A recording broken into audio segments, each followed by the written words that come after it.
All right, we are going to go on to the next story here. We're going to dive into Bernie Sanders. So Bernie Sanders has been receiving a lot of blowback from people recently because of this interview that he just had with Face the Nation about Israel and Gaza. Bernie Sanders for quite some time has been trying to walk in the middle of the road in reference to this issue. He still won't say the word ceasefire, which is very telling within itself. He's still calling out, obviously, he's calling out Hamas for what they did. But at the same time, he's saying that the Palestinian people need help and they need humanitarian aid, etc. He also recently said that money given to Israel should be conditional, right? So he said that as well. But Bernie Sanders is still not willing to call for a ceasefire. So after this interview, the few Bernie supporters that are still left out there attacked him heavily on Twitter. And it's really interesting to me that they're just now realizing who Bernie Sanders really is. The thing is this is who Bernie Sanders was all along. He was just able to pull the wool over our eyes. I showed you the video from 2014 when he yelled at one of his own constituents that tried to tell him about what was happening to the Palestinian people. And Bernie Sanders told him to sit down and shut up. What you see from Bernie right now, this is who Bernie Sanders always was, at least going back to when he was running for president. He just pulled the wool over our eyes. This is the interview that made those Bernie supporters that still exist quite angry. Let's get into it.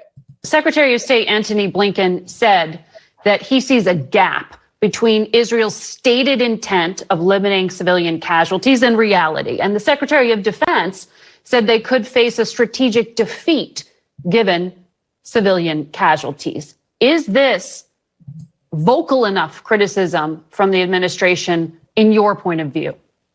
Well, it's a start. I think both Blinken and Austin are right. What the president is trying to do is trying to make clear to Netanyahu and his right-wing extremist government is, yes, you can go to war against Hamas, but you cannot go to war against the Palestinian people and cause the horrific damage to human life that we are seeing right now.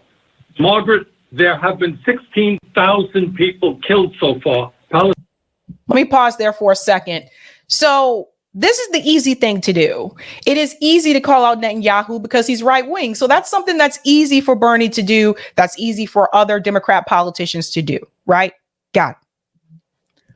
But the difficult part to do is to acknowledge that the Palestinian people have been under occupation, that they've been struggling, they've been suffering before Netanyahu even came into power.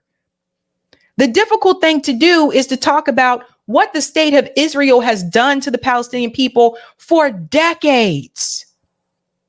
What is the more difficult thing to do is to call for a ceasefire. Now, Miko Palid, I saw him recently talk at MIT. Check out that video if you haven't had a chance to see it. That posted earlier today.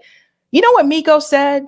He said, calling for a ceasefire is actually the weak spot. That's one of the weakest things that you can do. He said that's minimal. We should be calling for so much more. So if Bernie Sanders can't even do the minimal task of calling for a ceasefire, do we all sit here and actually believe that if Bernie Sanders had won the presidency, he would have actually fought for those things he said he was going to fight for? He can't even do the bare minimum in reference to this conflict. Palestinians, 2/3 of whom are women and children. You're talking about 1.9 million people displaced, going around without any water, food, without any medical supplies. It is a humanitarian disaster, and the United States has got to put all of the pressure that it can to tell Netanyahu to stop this disastrous military approach. And just to be clear, Israel says it's killed 7,000 militants. They haven't explained how many civilians they estimate they've killed. The U.S. says they can't tally it. The number you cited there is from the Gaza Ministry of Health.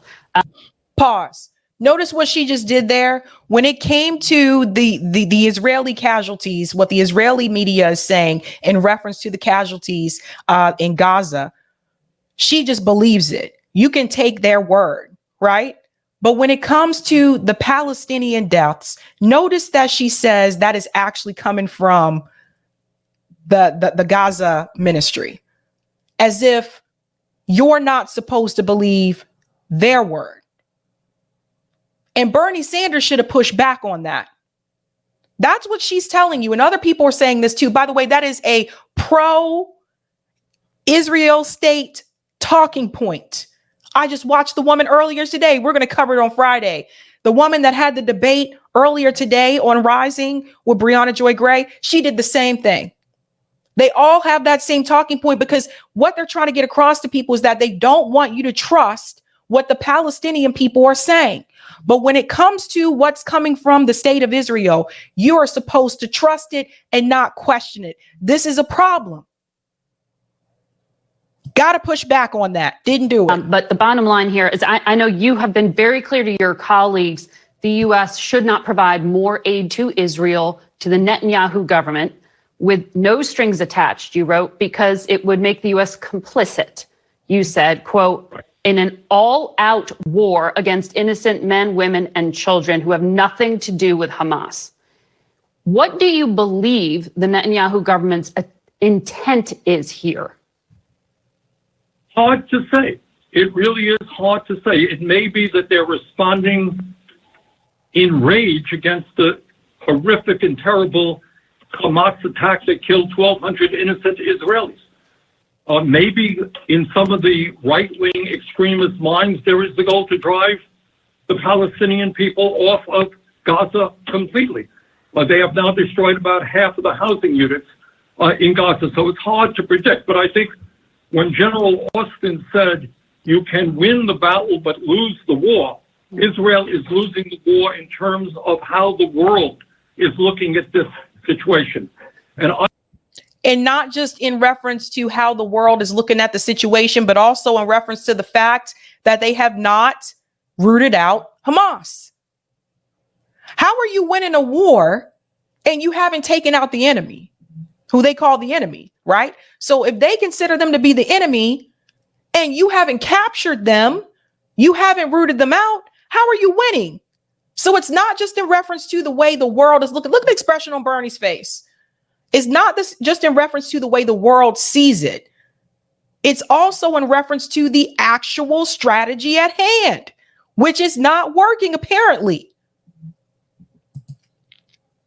Look at his face. I think that it would be irresponsible for the United States to give Netanyahu another $10 billion to continue to wage this awful war.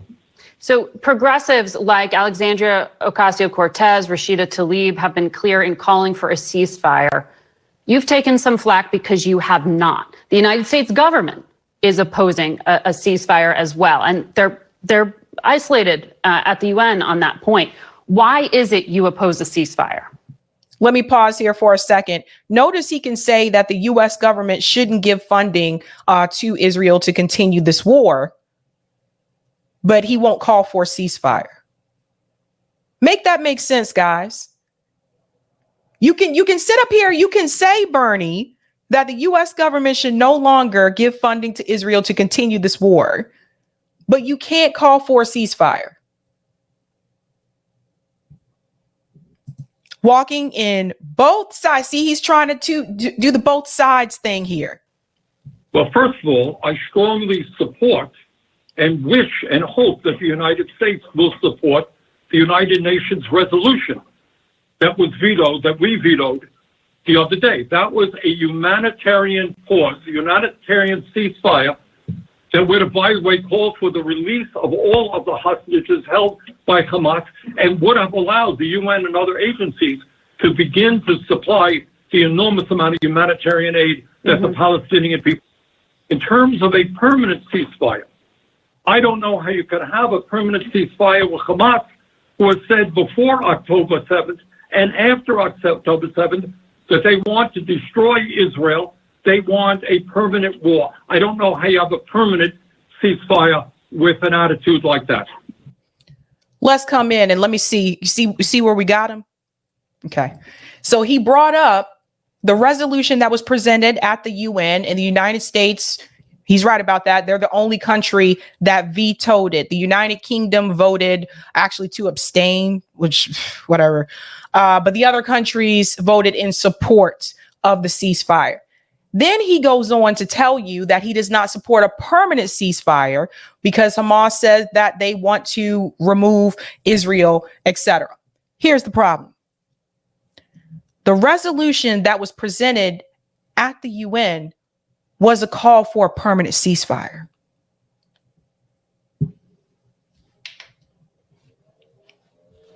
I talked about that on this show with Lee Camp. It wasn't just to pause and give humanitarian aid. There was already a pause. We already had a ceasefire that was a temporary ceasefire. See where we got him? Now, here's something else that he leaves out. When it comes to the permanent ceasefire, he puts the blame all on Hamas and says that Hamas wants to get rid of Israel. He conveniently leaves out that Netanyahu himself presented before October 7th what he wanted as a greater Israel, which showed that Palestine was gone on the map.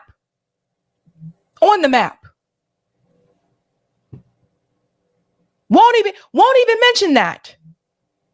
Which also means that the state of Israel wants the Palestinian people gone. And for Bernie Sanders to sit there, and he's supposed to be a leftist, so to speak, and to leave that out of the conversation. How can you be a leftist and you don't even support BDS, for God's sakes? How can you? How can you? How can you be a leftist and you get this issue wrong? Even the DSA, even the Democratic Socialists of America get this issue.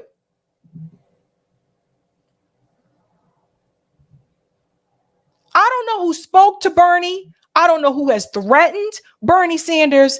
But at this point in time, I think it is best for Bernie Sanders to retire and leave the Senate.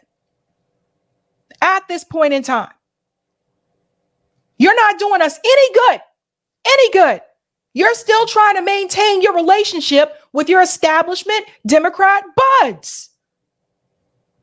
And that's what this is really all about. Bernie Sanders does not want to be left out of those political circles. What a joke. We honestly believe that if he became president, he was going to take on Big Pharma. He was going to take on the billionaires. He can't even call for a fucking ceasefire.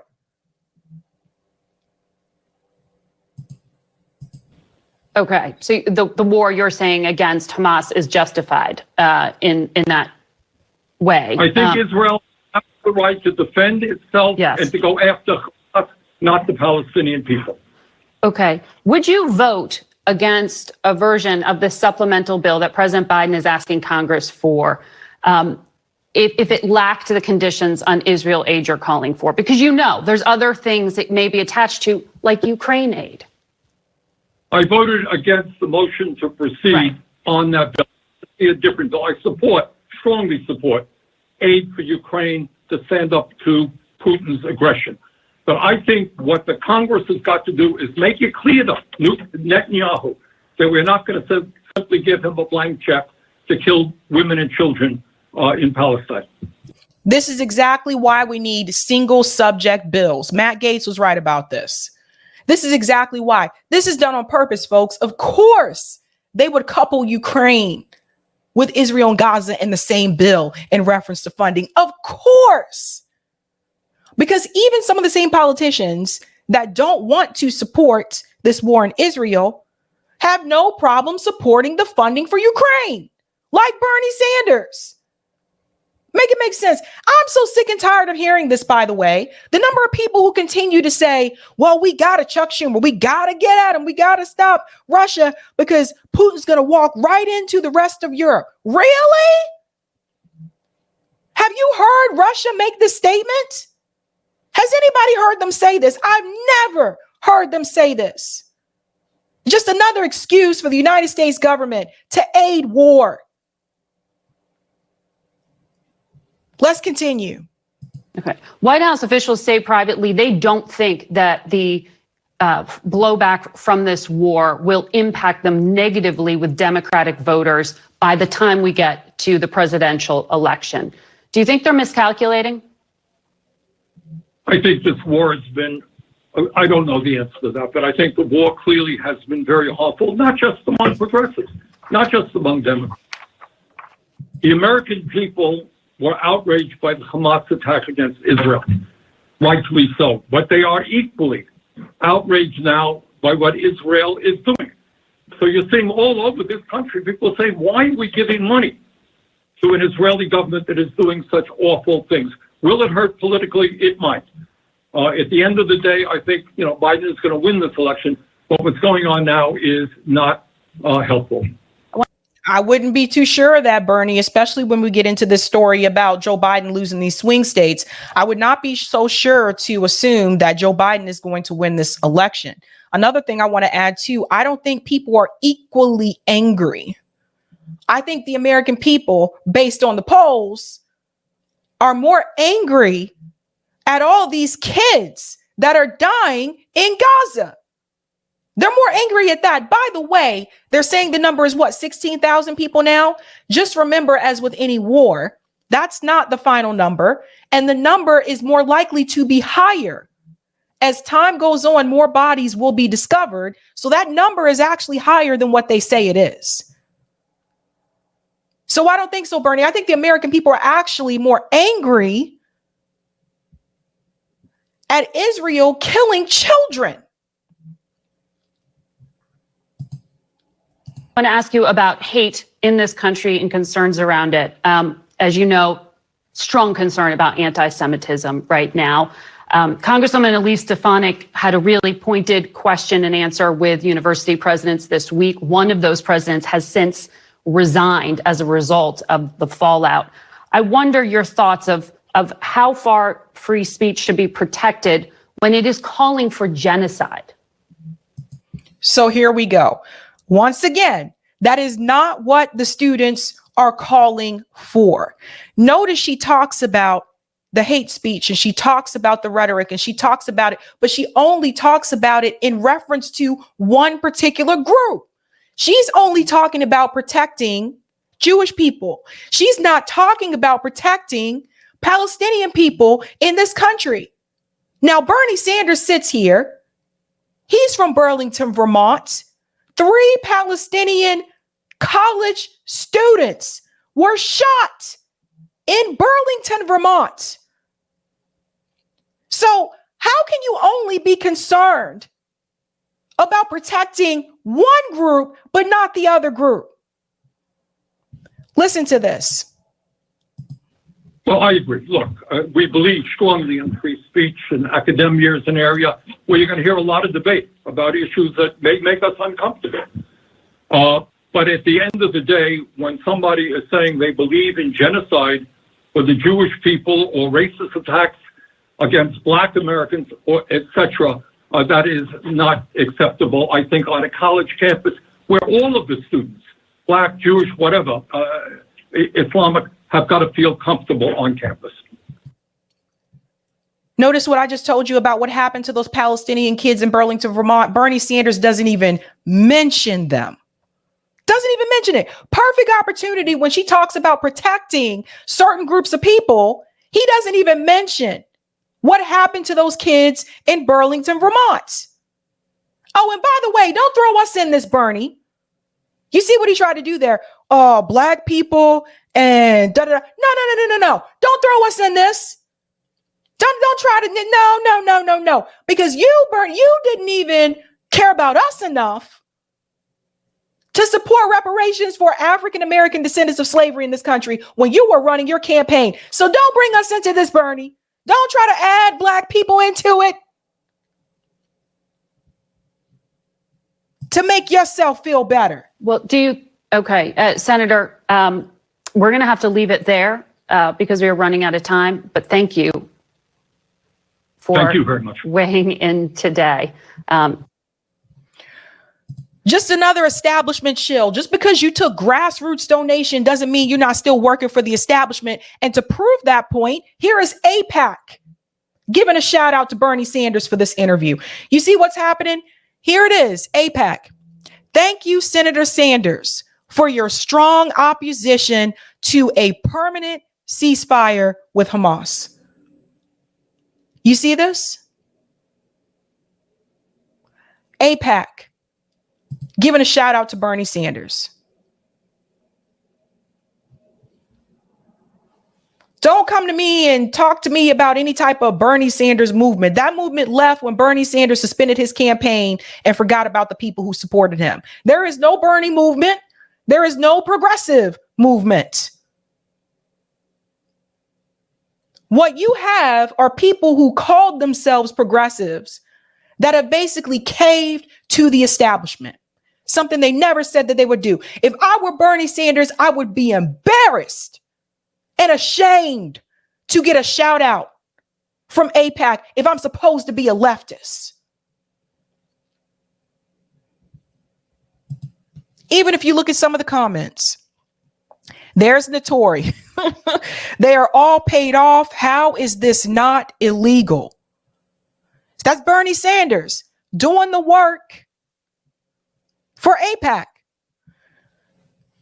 He said, Dalton says, but Israel is a racist ethno state built on stolen land. I'm an American. I've been taught to hate that when white people do it. What's different with Israel? 2.4K likes.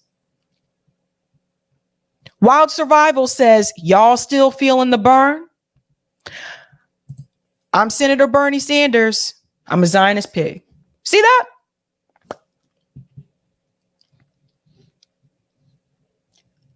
I sincerely hope no one is still feeling the burn at this point. And he actually had the audacity to consider running for president again. What a joke. What a joke. If you have not had a chance to do so, go ahead and smash that like button, guys. Thank you so much. That helps me out with the algorithm.